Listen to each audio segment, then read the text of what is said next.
उमा जी की बहू पिंकी को गप्पे मारने की बहुत आदत थी। वो जब भी किसी के बारे में बातें करती तो बड़े बड़े गप्पे फेंका करती। आसपास के सब लोगों को पता था कि पिंकी बहुत बड़ी गपोड़ी बाज है। लोग उसकी बात पर विश्वास नहीं किया करते थे, लेकिन हाँ, उसकी बातें सुन सुनकर हंसते बहुत थे। अरे बहू, पड़ोस वाली शर्मा जी है ना, उनकी बेटी का जन्मदिन है, तुम भी चली जाना। ठीक है मम्मी जी, ये तो बता दो गिफ्ट में लेकर क्या जाना है? अरे लेकर क्या जाना है, 250 का लिफाफा दे देना, बस काफी है।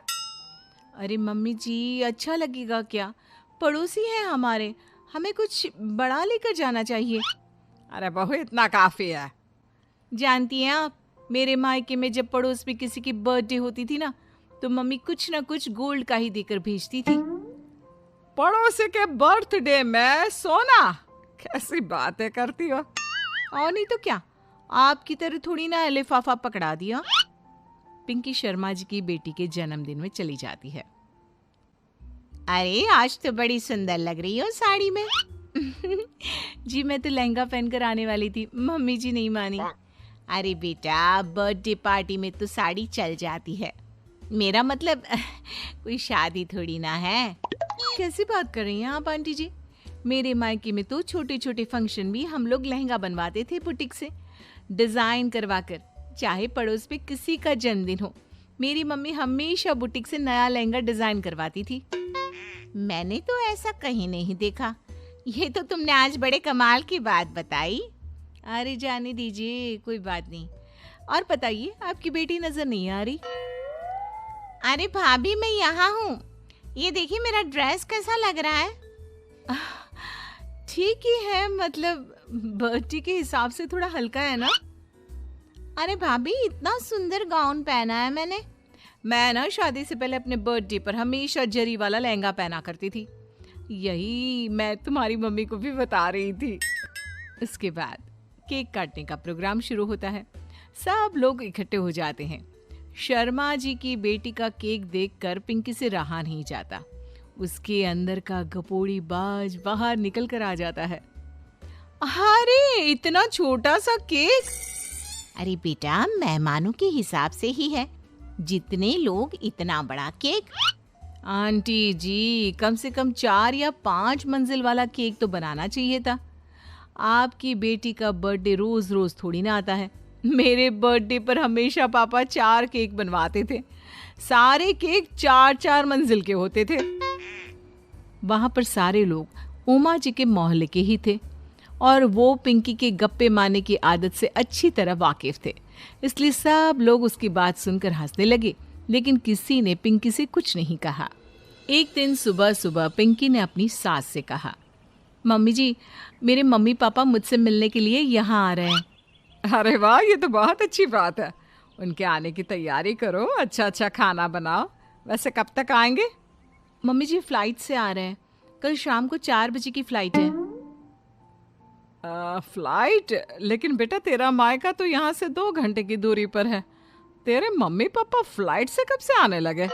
अरे मम्मी जी, आपको पता नहीं है, मेरे मम्मी पापा ना आधे घंटे की दूरी के लिए भी फ्लाइट का टिकट बुक करवाती है। अरे गप्पे थोड़े कम मारा करो बहू, कोई फ्लाइट से तब आएगा ना जब यहाँ पर एयरपोर्ट होगा। तुम्हारी मम्मी क्या उड़ कर आएगी घर में? अरे हाँ मम्मी जी, मैं तो भूल ही गई थी। वो क्या ना, मेरे मम्मी पापा हमेशा फ्लाइट से ही ट्रैवल करते हैं, तो मेरे दिमाग से ही निकल गया था। अगले दिन पिंकी के मम्मी और पापा पिंकी से मिलने के लिए उसके घर आते हैं। आइए आइए जी, आपका बहुत बहुत स्वागत है। और समदन जी, हमारी बेटी की कोई शिकायत तो नहीं ना? ठीक से संभाल लिया है ना आपका घर? अरे मेरी बहू बहुत समझदार है, घर का काम बहुत अच्छे तरीके से करती है। बस थोड़ा ज्यादा बोलने की आदत है उसे, आपको परेशान करती होगी ना?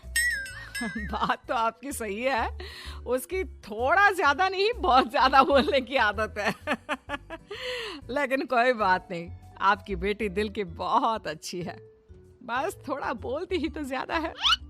पिंकी बेटा, इधर आओ, देखो तुम्हारे मम्मी पापा आए हैं, तुमने इनके लिए खाना तो बना लिया ना?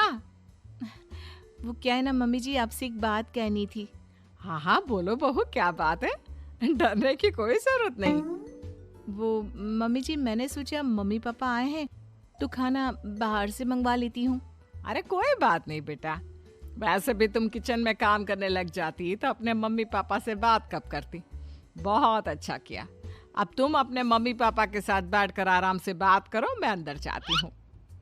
शाम का वक्त जैसे ही दरवाजे की घंटी बजी, 3-4 लोग हाथों में खाने की बहुत सारे पैकेट लेकर उमा जी के घर पहुंच गए। अरे भाई कौन है आप लोग, लगता है गलत पते पर आ गए। नहीं नहीं माँ जी, हम तो खाने का ऑर्डर डिलीवर करने आए हैं, यहीं से बुकिंग मिली थी। अरे नहीं नहीं, आपको कोई गलत फहमी हुई है, हमारे यहाँ तो 2 ही मेहमान आए हैं। आपके हाथ के पैकेट देखकर लगता है इसमें 50 लोगों का खाना है। माँ जी आपने सही समझा, खाना तो इसमें 50 लोगों का ही है, क्योंकि हमें ऑर्डर यहीं से 50 लोगों का मिला है। अरे लेकिन इतना सारा खाना, कहीं मेरी बहू ने अपनी गप मारने की आदत के चलते ऐसा तो नहीं कर दिया। ये खाना आप रख लीजिए और हमें हमारे पैसे दे दीजिए। अच्छा वैसे कितने का बिल बना है? ज्यादा नहीं, बस 10,000 दे दीजिए। उन लोगों की बात सुनकर उमा जी पिंकी को आवाज देकर वहां बुलाती है।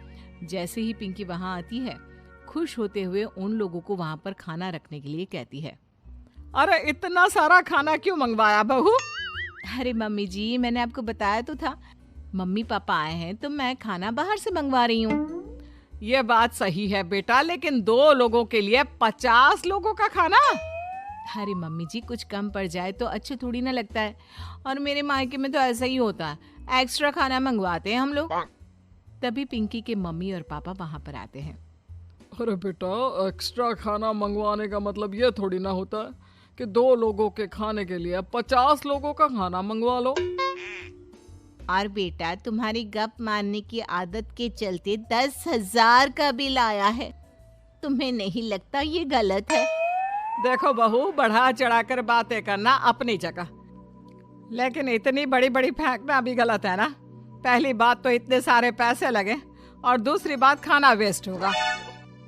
आप लोग ठीक कहते हैं, मैं आज के बाद अपनी इस आदत को कंट्रोल करने की कोशिश करूंगी और अब से गप थोड़ी कम मारा करूंगी।